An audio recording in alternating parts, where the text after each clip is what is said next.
धनबाद सांसद ढुल्लू महतो ने रेल मंत्री अश्विनी वैष्णव से की मुलाकात। बंद ट्रेनों का परिचालन फिर से शुरू करने और नई ट्रेन देने की मांग की है।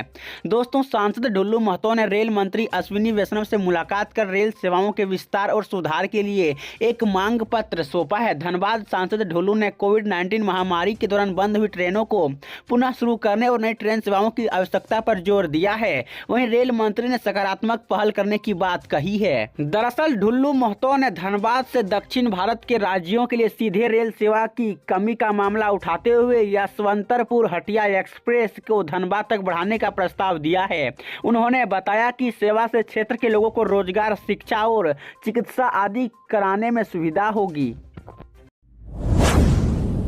बड़ी खबर झारखंड के जामताड़ा से आ रही, जहां जामताड़ा में 6 साइबर अपराधी गिरफ्तार। कस्टमर केयर एजेंट बनकर करते थे ठगी। दोस्तों, साइबर थाना पुलिस ने साइबर के गढ़ करमाटांड़ के विभिन्न साइबर अड्डों में छापेमारी अभियान चलाया, जहां से कुल 6 साइबर अपराधियों को पुलिस ने पकड़ा है। अपराधियों के पास से कई मोबाइल और फर्जी सिम बरामद किए गए हैं।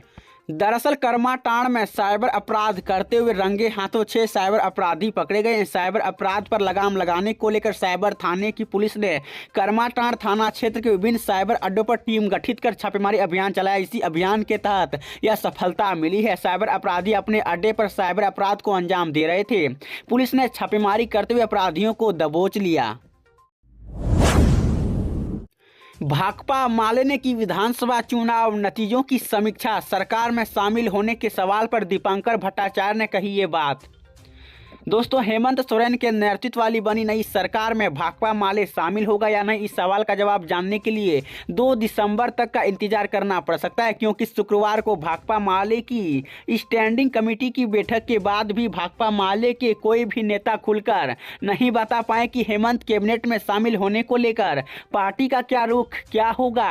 यह बात जरूर है कि भाकपा माले के धनबाद से प्रत्याशी रहे पूर्व विधायक राजकुमार यादव और पार्टी के राष्ट्रीय महासचिव दीपांकर भट्टाचार्य ने सरकार के साथ संघर्ष की बात कर यह इशारा जरूर दिया कि उनका नई सरकार में क्या रुख रहने वाला है। दरअसल भाकपा माले के महासचिव दीपांकर भट्टाचार्य ने स्टैंडिंग कमेटी की बैठक को बेहद महत्वपूर्ण बताते हुए कहा कि भाजपा और उनके नेताओं ने क्या कुछ नहीं किया, लेकिन राज्य की जनता ने उन्हें हरा दिया। दीपांकर भट्टाचार्य ने कहा कि भाजपा की साजिश पूरे झारखंड को अडानी के हाथों में सौंपने की थी, जिसे राज्य की जनता ने असफल कर दिया। एक्शन में हेमंत सरकार, भजंत्री फिर बने रांची के डीसी। अनुराग को डीजीपी का प्रभार, देवघर के एसपी भी बदले। दोस्तों, हेमंत सोरेन के मुख्यमंत्री पद की शपथ लेने के तुरंत बाद झारखंड सरकार एक्शन में आ गई है। मंजूनाथ भजंत्री को फिर से रांची का उपायुक्त बनाया गया है। अगले आदेश तक भजंत्री के पास उपायुक्त के साथ ही रांची के बंदोबस्त पदाधिकारी के अतिरिक्त प्रभार भी रहेगा। वहीं वरुण रंजन को डीसी पद से हटाते हुए उन्हें जुड़गो का डायरेक्टर नियुक्त किया गया है। दरअसल मंजूनाथ भजंत्री को विधानसभा चुनाव के समय चुनाव आयोग ने हटाने का आदेश देते हुए सरकार को नए डीसी को नियुक्त करने के लिए कहा था। इसके बाद अरुण रंजन को रांची का डीसी बनाया गया। चुनाव आयोग ने देवघर के डीसी मंजूनाथ भजंत्री को भी पद से हटाने का आदेश दिया था। यात्रीगण कृपया ध्यान दें, कोहरे के कारण 1 दिसंबर से 28 जनवरी तक रद्द रहेगी ये ट्रेनें। दोस्तों, सर्दियों का मौसम दस्तक दे चुका है और कोहरे के चलते ट्रेनों का परिचालन प्रभावित होना तय है। भारतीय रेलवे ने पहले ही 1 दिसंबर 2024 से 28 फरवरी 2025 तक के कई ट्रेनों को रद्द करने या उनके फेरे घटाने का शेड्यूल जारी किया है। इसका सीधा असर कोडरमा, धनबाद और गया होकर चलने वाले यात्रियों पर भी पड़ेगा। कोहरे के कारण ट्रेन की गति सीमा पर प्रतिकूल असर पड़ सकता है। नई Delhi Howrah grand code section lifeline के रूप में भी जानी जाती है। इन ट्रेनों के रद्द या फेरों में कटौती होने से यात्रियों को परेशानी होगी। देखिए, कुल ये ट्रेनें रहेगी रद्द। अजमेर सियालदह एक्सप्रेस प्रत्येक मंगलवार, गुरुवार व शनिवार को रद्द रहेगी। सियालदह अजमेर एक्सप्रेस प्रत्येक बुधवार, शुक्रवार व रविवार को पूरी तरह रद्द रहेगी। अमृतसर टाटा एक्सप्रेस यह ट्रेन 4 दिसंबर से 28 फरवरी 2025 तक पूरी तरह रद्द रहेगी। हावड़ा मथुरा चंबल एक्सप्रेस 6 दिसंबर से 10 जनवरी तक आगरा कैंट और मथुरा जंक्शन के बीच रद्द रहेगी। मथुरा हावड़ा चंबल एक्सप्रेस 2 दिसंबर से 6 जनवरी तक मथुरा जंक्शन व आगरा कैंट के बीच नहीं चलेगी। मैया सम्मान योजना की बढ़ेगी राशि। सीएम पद की शपथ लेते ही हेमंत सोरेन ने लिया बड़ा फैसला।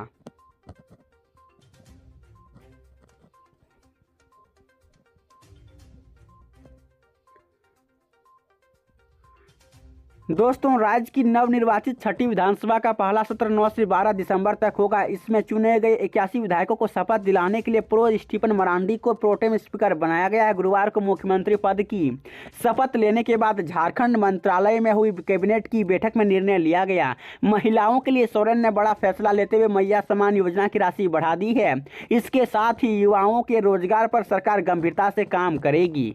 दरअसल मुख्यमंत्री हेमंत सोरेन ने कैबिनेट के निर्णयों की जानकारी दी है। उन्होंने कहा कि अग्निवीर योजना के तहत बोकारो जिले के चंदनकियारी के युवा अर्जुन महतो की पिछले दिनों असम में उग्रवादी घटना में मृत्यु हो गई थी। नई सरकार की कैबिनेट में अपने सबसे पहले निर्णय में बलिदानी युवा के सबजन को सरकारी नौकरी देने का काम किया है। उनके भाई को बोकारो जिले में चतुर्थ वर्गीय पद पर नौकरी और स्वजन को 10 लाख की सहायता राशि दी गई है।